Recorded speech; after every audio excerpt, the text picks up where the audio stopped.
Mrs. Riddle. I am a science teacher, 9th grade general science teacher, and one of the co-advisors of the Dallastown GSA Club.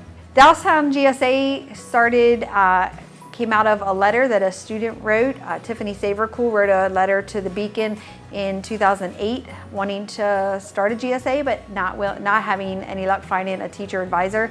The following year I had a young lady named Alicia Claiborne as a student in 2009, and Alicia and I had some conversations and we were able to get the paperwork completed and officially started the club at that point.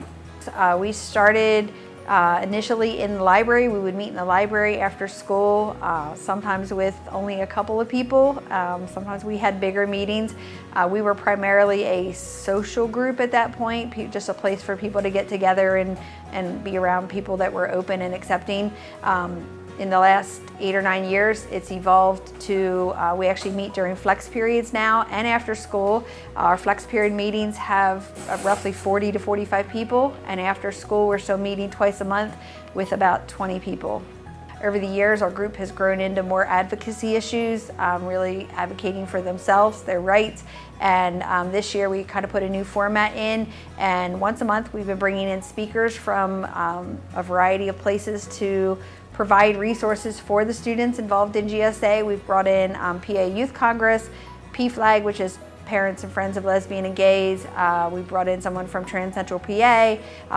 Dr. Josh Dahl, our assistant superintendent, came down to talk to us about some board policies pertaining to LGBT students. So this year's been more of a mix of information and advocacy, as well as the social time, which the kids need as well. Especially at a GSA, we want to know that we are not making assumptions about the way people are presenting, and we want to know that the only way that we can know what pronouns somebody uses is to ask and create a space where they can share. So naming the pronoun is a great way to do an introduction. There are other ways, there are other things you could facilitate during an introduction, but making sure that some sort of interaction happens so that people get to know each other. That's another great thing about a GSA, right? One of the things you're here to do is to meet people, I assume. It's an assumption on that part, but I assume that you want to meet people and get to know them. And so thinking about how we can make sure that happens. There are definitely students who over the years, GSA has been a phenomenal outlet for them. Our students who identify as LGBT while they're in high school have a variety of stories. Some of them are very comfortable with where they are. Some have parents who are or are not comfortable. We have had students who have wound up kind of really in hard times because parents have been unaccepting. So GSA, the people at GSA, the advisors of GSA, sometimes just give students that safe space and that place where an adult is supportive.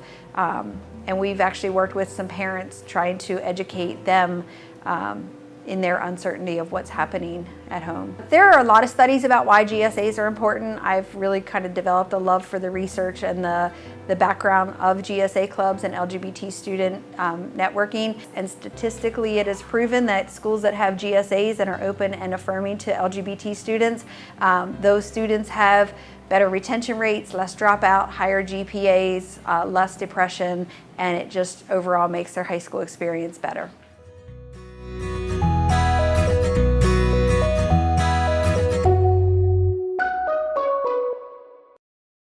Girl, we're so gay. I'm kidding. Don't put that in there. That's the opening clip. That's the sound. No!